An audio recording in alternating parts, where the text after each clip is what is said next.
What up, YouTube? So if you've been watching my stream, you may have seen me playing a game called Motorsport Manager, where I get my team from F3 to F2 and potentially back into F3 again. Who knows what's going to happen there.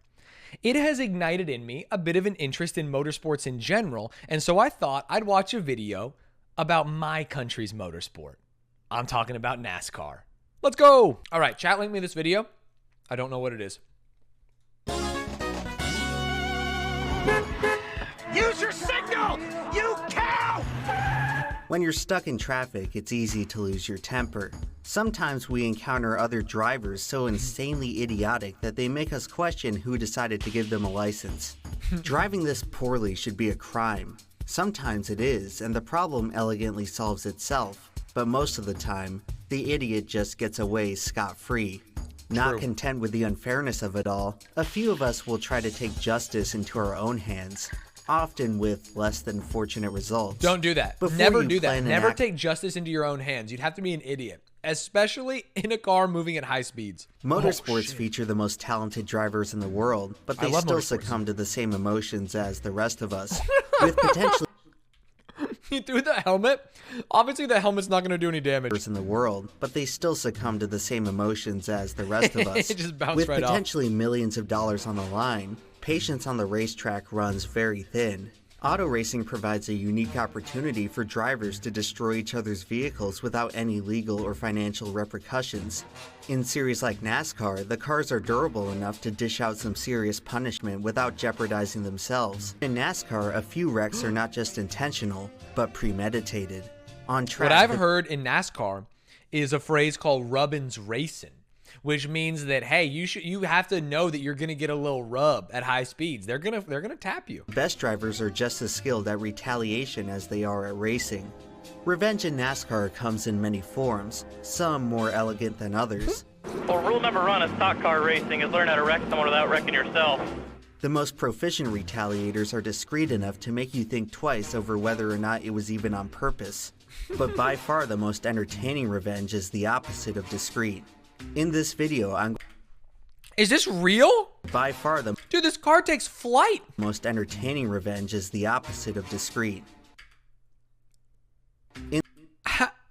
Whoa. In this video, I'm going to talk about 7 cases of revenge so outrageously blatant that nobody could see it as anything other than pure, unadulterated retribution. Our first tale comes from the winding turns of Sonoma, California, one of the few road courses on the NASCAR schedule. These types of tracks give NASCAR drivers the opportunity to do something they rarely ever get to do: turn right. Rewind! That can't work! And Sonoma's most obtuse, no. turn right. Rewind! That can't work! And Sonoma's most eventful They right made a turn. wall. Imagine being behind it. That can't work! All right, team, our guy's in first place. Execute wall maneuver. It's perfect. It's literally perfect. In one race, 2 drivers are about to get very familiar with turn 11 and each other. It's lap 37 of the 2011 Toyota Save Mart 350. Tony Stewart has a fast car, but he's stuck back in traffic. Tony's getting a bit frustrated with Brian Vickers, who refuses to give up his position. By the time they reach turn I mean, that's what racing is, right? Sorry, he's getting frustrated because the guy in front of him is not letting him pass. 11, Tony has had enough and dumps him. Oh, he locked it up! Vickers around! During this got his time, ass. Tony Stewart is one of the most formidable and aggressive drivers in the sport. Wow. If you raced him the wrong way, he would not hesitate to take you out of contention. Over the years, dozens of drivers have fallen prey to Stewart's retaliation. Oh, what a bump. And for a moment, Vickers looked to be yet another victim. The race continues and Tony works his way through the pack. By lap 85, is Vickers he's gonna cruising fucking to a destroy top him? 5 finish when the broadcast cuts to commercial. When they come back, Tony Stewart has been sent to the Shadow Realm. Oh, he got revenge. Vickers hooked Tony at the precise speed and angle to strand him on the tire barrier, knocking him out of the race entirely. A well-orchestrated act of payback, but one that would ultimately prove inconsequential in the grand scheme of things. Vickers may have won the battle that day, but it wouldn't stop Tony Stewart from eventually winning his 3rd and final Cup championship that season. Oh, wow. At the very least, though, Tony didn't wreck anyone else for a while after this. They say that revenge is a dish best served cold, and in NASCAR, Some drivers prefer to bide their time before dishing out their payback. Waiting to get in the ambulance, I don't think. I think he's waiting to wave to his favorite driver right now. Let's see. In the 2000s, Robbie Hit him with Gordon the was bird. possibly the only NASCAR driver more aggressive than Tony Stewart. He would do things on the track that seemed completely pointless to anyone else but him. This is just what drives me crazy. Robbie Gordon is worried about a lap car, and he lets Tony Stewart take the lead. These loose cannon antics made him one of the most entertaining drivers to watch. In 2001, Robbie would Back to a infamously circle. score his first ever NASCAR victory there by moving Jeff Gordon out of the way. In the 2004 race, he would get spun by Greg Biffle and then hunt him back down like a heat-seeking missile, taking out 2 other championship contenders in the process. But believe it or not, this wasn't even the best example of Robbie getting revenge at New Hampshire. So based on what we've seen so far, it's generally a bad idea to piss off Robbie Gordon on the racetrack. In the 2005 Sylvania 300, Michael Waltrip did just that. By this season, Robbie Gordon had become fed up with answering to any team owner above him, so he opened up his own team. He would run the 2005 His own campaign team as sponsored by team owner Jim above Beam. him, so he opened Hey, let's get fucking lit and drive in circles. up. So how did Robbie do in his first year as his own boss? Pretty awful. By September, he has only one top 10 and has failed to qualify for 4 races. He's sitting a dreadful 36th in points, but he has a pretty decent run going at New Hampshire. That is until, while under caution, Michael Waltrip hooks him into the wall and totals his car. Needless to say, Robbie Gordon is not happy. About the 15, then he said, NASCAR, I hope you're listening. I will pay Michael Waltrip back. The following July, the Cup Series returns to New He waited a year for his revenge? Hampshire. In 2006, Waltrip had become the co-owner of his own racing team, and just like Robbie the year before, he was struggling.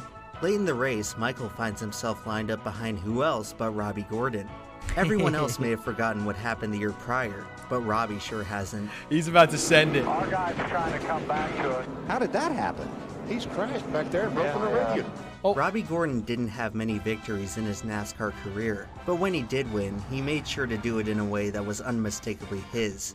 Drivers like Robbie are all but extinct in NASCAR today, He but back in the day, brake-checked it was him. common Got to it. see lots of Broke his drivers radiator. march to the beat of their own drum. If you were looking for a driver to inspire excitement, Looking then like perhaps Hamilton you'd and find it Verstappen in at the end of Mr. this last race. He's Excitement, brake-checking me, Jimmy Bono. Spencer. Jimmy Spencer would get into a litany of fights and altercations over the course of his career, but none was more heated than his feud with Kurt Busch. At the turn of the millennium, Kurt Busch was one of the fastest rising talents in the sport. In 2001, he was promoted to a full-time Cup ride at just the age of 22. In his rookie season as NASCAR's newest phenom, Kurt Busch got rocked.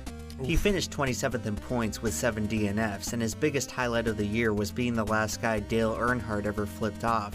It's tough being a rookie at NASCAR's That's cool. highest level. In the 2002 Food City 500 at Bristol, Jimmy Spencer has the opportunity to do something he hasn't done in nearly 8 years: win a Cup Series race. He's running second with just 60 laps to go and reeling in the leader. The only problem is that the driver running first is the same guy Jimmy Spencer wrecked just 5 months earlier. Of course, Kurt doesn't cut Jimmy any slack. Whoa, he hit him. Bush got under him and muscled Jimmy Spencer. You don't see that often. Now, Kurt Busch is a first-time Winston Cup winner at Bristol. Wait, did he boom him right at the On end? this day, youth prevails over experience. After the race, however, Spencer ominously warns that the young driver still has much to learn. There's a lot of things you can and can't do, and one thing you can't do is just beat and bang with people. And some guys have to learn. They just have to learn the hard way. 5 Oh, months later at no. Indianapolis, Spencer punted Busch at over 180 miles per hour. It's so funny. is 'cause absolutely oh, livid. Get off the track! This is insane. Do NASCAR drivers get on the track? Do they die? I feel like getting on the track is the most insane thing. The Oh, feud continues to escalate until it reaches a boiling point in the next year's race at Michigan. Kurt swerves into Spencer trying to cut down one of his tires. After the race, Spencer reportedly marched over to Kurt's car and punched him in the face. Jimmy got out of the car, approached Kurt Busch, and actually punched Kurt Busch. Kurt left with a bloody nose and a chipped tooth, prompting NASCAR to suspend Jimmy Spencer for the next race. Now, at this point, it's important to recall that Jimmy Spencer has thus far demolished 2 of Kurt's race cars and his face, and the fans love him for it. The next Mongo race rules. is littered with free Jimmy Spencer signs, and Mr. Excitement is arguably the most popular he's ever been. Sometimes a NASCAR feud represents more than just a simple disagreement between drivers. Kurt Busch and Jimmy Spencer symbolized a clash of generations in a changing sport. In the eyes of many fans at the time, Kurt Busch embodied a new wave of prima donna drivers who lacked the struggle and grit of seasoned veterans like Jimmy Spencer. NASCAR is always changing. Cry as you might, you can't stop the future. No. Boy, Kurt Busch in that 2 got such a run through the middle of 3 and 4. Here comes his brother Kyle to the inside. And almost wrecked him. Oh, he got his ass. One Oh, of they Kurt got each Busch's other. many career rivalries was a sibling rivalry with his brother Kyle. If Kurt was Crashing your brother? You can't do that. You actually can't do that. just like Fuck his Kyle brother, Busch, I'm hearing Kyle from chat. Busch had the tendency to lose his temper and had reportedly worn out his welcome with team owner Rick Hendrick. Despite his skirmish with Kurt in the All-Star race, Kyle Busch's greatest rival wouldn't come from his brother. It would come from his replacement. Dale Earnhardt Jr.? Junior spinning. Earnhardt Jr. spins up in front of McMurray. By the mid-2000s, Dale Earnhardt Jr.'s race team was on a downward spiral, and he was about to become the biggest free agent in all of NASCAR. As the sport's most popular star, Dale Jr. would provide an immediate boon to any team that signed him. Naturally, one of the first prestige. team owners to approach Jr. was Rick Hendrick. Beyond the appeal of joining NASCAR's most successful team, Jr. bonded with Rick Hendrick on a very personal level. Both had suffered tragic losses of family members earlier in the decade. With all that considered, Earnhardt and Hendrick were a match that seemed destined to happen. Tony Stewart spins and Kyle Busch rear-ends Jr. in the scramble. Kyle thinks his car is totaled and retires from the race. Unbeknownst to him, however, his pit crew repairs the car and wants to send it back on track to pick up some extra points. The only problem is that Kyle Busch has gone AWOL. The team scurries to find a replacement driver just as Dale Jr. is pulling his wrecked car into the garage. Long story short, Dale Jr. ended up finishing the race in Kyle Busch's car that day. That's insane, right? And so today, it is with great honor to introduce my new... He just got in the other car?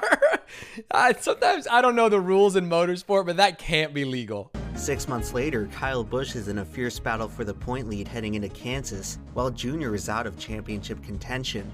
By this point, it's well known that Earnhardt will be replacing Kyle Busch at the end of the season, but Kyle is still trying to make the most of his lame duck run by going out with a bang.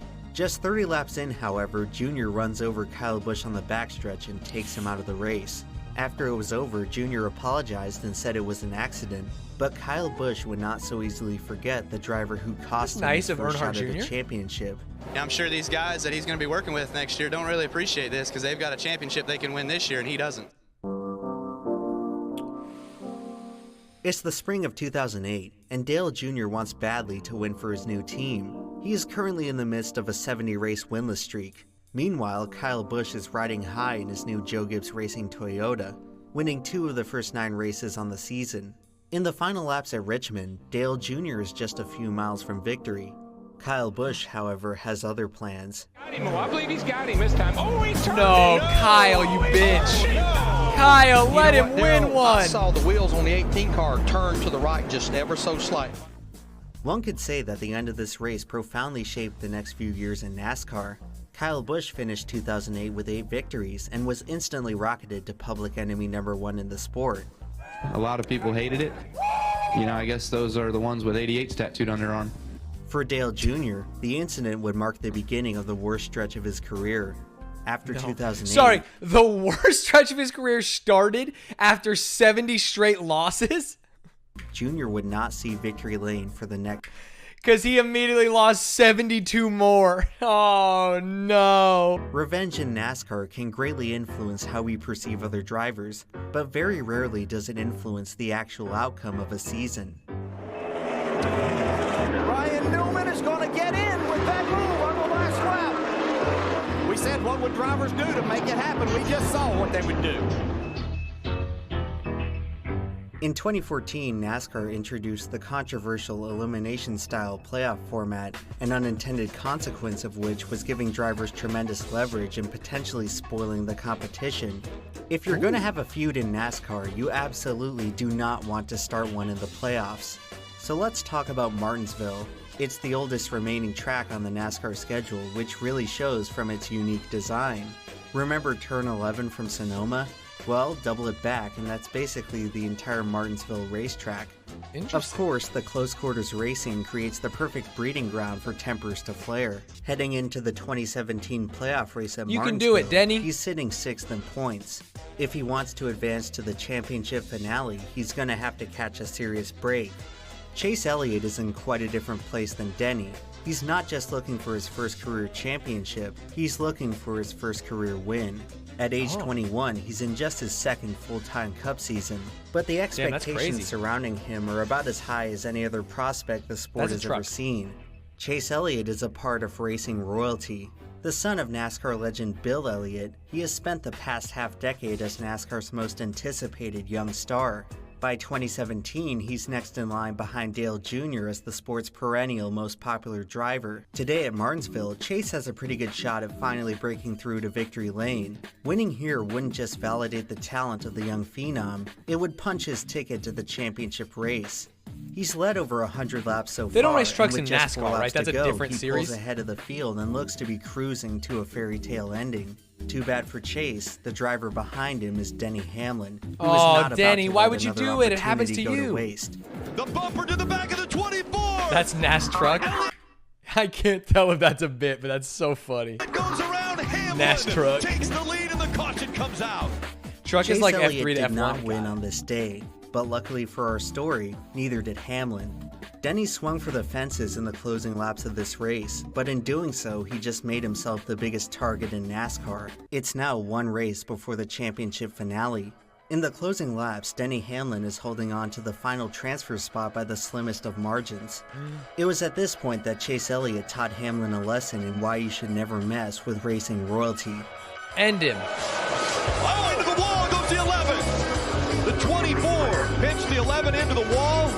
And now tire smoke coming out of the 11. Oh, there Junior, and there he's the dead. The 11 goes into the wall. That could be the championship hopes going up in smoke for Denny Hamlin. Damn, that's what you get. Believe it or not, this wasn't the first time the driver of the 24 car got revenge at Phoenix for something that happened at Martinsville. History repeats itself. Winning here would have extra significance because at this point, Hendrick Motorsports is sitting at 199 wins. Oh, for the whole win. season, everyone has been wondering which Hendrick driver will take the honor of scoring win number 200 for the team. So far, no Hendrick driver has won in 2012, but on this day, it certainly looks like it's going to happen. With 10 laps to go, Jeff Gordon is in an amazing battle with his teammate Jimmy Johnson. So it looks like, barring a completely preposterous turn of events, that Rick Hendrick will get his 200th victory. Just as Gordon makes the pass on Johnson with 5 to go, the caution comes out. For reasons we still don't understand to this day, David Rudiman doesn't come to pit road during an obvious mechanical issue and stalls out on the front stretch. The field lines back up and the two Hendrick cars look to settle it on what should be the final restart. The only problem now is that they're on worn tires and are sitting ducks to the pack behind them who pitted I know for about fresh worn tires. Looks like to me possibly Clint Boyer in the 15 won the battle off pit road. That's the guy you better keep an eye on. Well, the green flag drops and both Hendrick cars get a poor jump off the line. Simultaneously, Ryan Newman gives one of the biggest shoves in Martinsville history to Clint Boyer, who's directly behind the Hendrick cars. With nowhere else to really go, Boyer makes the split-second decision to dive bomb inside of Jeff Gordon. 3 wide into turn 1 at Martinsville. 3 wide into turn 1 at Martinsville? Are you insane? This went about as well as you may have guessed. Boyer shot getting out. Oh, they built the wall again. There goes Newman. Newman's gonna take the Wait, lead. the guy who did the dive bomb looks fine. Not pretty. Wait, why are we making fun of the guy who did the dive bomb? He got hit and he actually came out on top. Looking back, it's hard to say Clint did anything wrong in this situation, but he still ended up bearing the brunt of the controversy. Well, Clint and I are friends, you know, and I have a lot of respect for him. He's a great race car driver, and I'm glad I talked to him before I talked to you guys because I was pretty mad at him. After the race, Jeff Gordon is merciful. Their next altercation, however, wouldn't be on such pleasant terms. Oh no. 6 months later, the Cup Series returns to Martinsville and the complexion of the season looks very different. With just 4 races left, the championship picture is wide open. After the worst start to a year he's ever had, Jeff Gordon has made a remarkable late season comeback to put himself within striking distance of the title. Right in the hunt with Gordon is Clint Bowyer, who is having the season of his life. Late in the race at Martinsville, the two make contact in a hard-fought side-by-side battle. This time, Jeff Gordon is not as forgiving. After a second run-in on the season, Clint Bowyer is skating on thin ice. It's at this moment when Bowyer runs into who else but Jeff Gordon. Unfortunately for Bowyer, this is the straw that broke the camel's back. He hit Jeff again? Stop hitting Jeff! I'm getting his ass. Oh, I'm getting his ass. He's turning Clint Bowyer into the wall. He basically waited on Clint Bowyer to come around. Yo, he literally just fucked him up. And took him out. It's still surreal watching. Where is he? I'm getting his ass. And he just torpedoes him. This back today, nearly Imagine if you're trying to talk to NASCAR and be like, no, it was a racing move. It was an accident. And like, well, we have a transcript of what you said beforehand. It looks like you screamed to your pit wall, where is he? I'm going to get his ass. Do you have anything to explain that? Clint Bowyer would go on to lose the championship by just 39 points. If Gordon doesn't take him out, it's very possible he could have won the whole thing. Bowyer would never again come as close to winning a Cup Series title. Jeff Gordon is a racing god. He can give and he can take away. It's hard to imagine a moment in NASCAR more savage than Gordon's revenge on Clint Bowyer, but believe it or not, there is one incident that tops it, mostly because it came from such an unlikely source. If I could use one word to describe Matt Kenseth's career in NASCAR, it would be overshadowed. If you asked fans to list off the best drivers of the 21st century, many of them would probably forget to mention him. In 2003, he put together one of the most dominant seasons in recent memory, only to have it continually discredited because he only won a single race. Many have inferred that Kenseth's was he like the Silver Surfer? Tons of seconds? 2003 season directly persuaded NASCAR to overhaul the entire championship format to make sure that a performance like it could never. Oh, they made a Matt Kenseth rule. Hey, it's cringe that this guy doesn't win races. He shouldn't win the trophy. Oh, that's brutal. He always played it cool with the media and avoided drama like the plague. On track, he was one of the cleanest and most respectful drivers out there. It was really difficult to recall any examples of Matt Kenseth intentionally wrecking someone in a race. On the very few occasions he did end up in an altercation, he always seemed to take much more punishment than he dished out.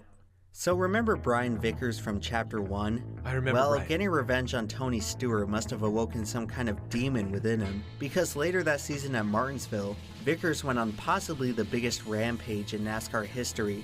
Throughout the race, Vickers takes out Regan Smith, Montoya, Jamie McMurray, and then starts beating and banging on Matt Kenseth, who at that moment is battling for the championship lead. Oh, that's Kenseth rude. Tries to put an end to Vickers' reign of terror by punting him out of the way, but that only makes him. Could you imagine? Someone stop this guy. It's like Slippy and Star Fox. Get this guy off me, says Kenseth. And we can't stop him. He's too strong. It's Starwolf. In 2013, Matt Kenseth departed from longtime team owner Jack Roush to race the 20 car for Joe Gibbs Racing. The driver he replaced was Joey Logano, who is far and away the most controversial driver in the sport today. And boy, Tony Stewart is after Logano. Oh, he's a puncher. What the hell do you think I was mad about? Dumb little runs us clear down to the infield. He wants to about everybody else, and he's the one that drives like a little. I'm gonna bust his ass. When you get right down to it, Joey Logano is a dirty driver. When the chips are down, he will resort to cheap tactics if that's what it takes to win.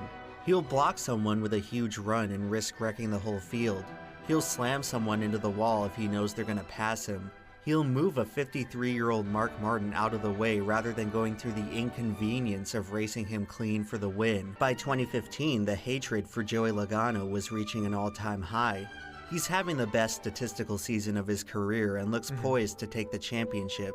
One of his biggest challengers for the title is Matt Kenseth, who has won 5 races through 20. I'm sorry, Matt the Kind Kenseth, the guy that we like, the only guy here that was cool? 28 events, the most in the series. In a playoff format where winning races is practically the only thing that matters, the season's winningest driver has a pretty good shot to take the championship. Let's go, Matt. The drama begins at Charlotte. Joey Logano wins, locking himself into the next round. Matt Kenseth finishes almost dead last after wrecking early, putting himself in a virtual must-win situation. The next week at Kansas, he's looking to do just that. He's dominated the race, leading more than half the laps in the event. The only other driver who's been able to contend with him all day is Joey Logano. Now let me reiterate here that Joey is locked in to the next round. He has nothing. See, that's where it's kind of weird that there's this playoff system where you can lock yourself in, because he could torpedo someone. Joey doesn't do what he does next because it's a smart racing move. He does it because he knows he can get away with it. And around goes the 20, sideways in front of the 22. No. He's Many a bully. Modern NASCAR fans consider the 2015 season to be one of the worst in recent memory. A combination of subpar racing, inconsistent meddling from the sanctioning body, and season-long dominance from the sport's least popular drivers left most fans desperate for something to be excited about. Damn. That's crazy. I saw videos of, I went to the F1 race in Austin because I've gotten really into F1 the last like year and a half with the Netflix stuff going on. And it was packed full, everyone going nuts. And Rochelle's dad, who we took for his birthday, was telling us about NASCAR in the 80s. And he showed us like some videos where this was the exact same as it was for F1 now. Literally everyone in the stands losing their fucking minds going nuts. And this is where it is. This is a NASCAR race. There's 3 people here. In this moment, NASCAR is entering the dark timeline. The fans have been beaten and broken down. If they want to salvage any hope out of this season, they're gonna need a hero. Dude, imagine he just fucking runs over Joey Logano IRL. He just sees him in a crosswalk. It's like that scene in Pulp Fiction where all of a sudden you see Marcellus Wallace walking, eating his fucking ice cream cone or whatever it is, and he just blasts his ass. You make decisions every day. You make decisions every minute behind the wheel. To me, strategically, that doesn't seem like such a great decision for him. But it's the one he made, and that's how he wanted to win. Wait, so Kenneth is out, right? There goes the 20. And Kenseth cleared by Logano. Maybe no. Is he just going to put him in the wall multiple times? Statistically speaking, there's no doubt that Joey Logano was the best driver of the 2015 season. In hindsight, it's difficult to imagine a scenario where he doesn't win the championship. He would have to succumb to a cataclysmic event and a stupidly gimmicked point system. Unfortunately for Joey, he was a victim of both, but only one of these things was out of his control. Joey Logano always wanted to have his cake and eat it too, and he would find out that doing so is a quick way to he doesn't turn at all. This one's insane. He literally just plows straight into him. Look at, you're supposed to turn left, man. Find out that doing he so just is a quick way to you end can up with kill no his cake ass at all. Immediately afterwards, NASCAR suspended Matt Kenseth for 2 races. Joey Logano would go on to miss the championship race, and he learned an important lesson. The problem with taking from someone when you have nothing to gain is that one day that person may wind up with nothing to lose. Throughout his career, Matt Kenseth was never really a popular driver, but in that moment, all of us were Matt Kenseth fans. In a way, Matt Kenseth helped everyone get revenge on Joey Logano. Damn, a standing ovation.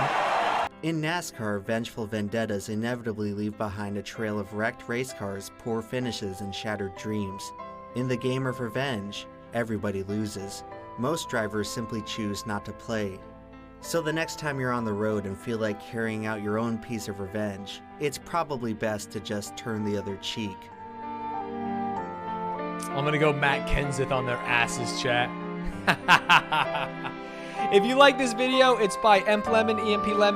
You can check out the video here. Make sure you subscribe. It was a good one. I quite enjoyed it, and I'm not a NASCAR man.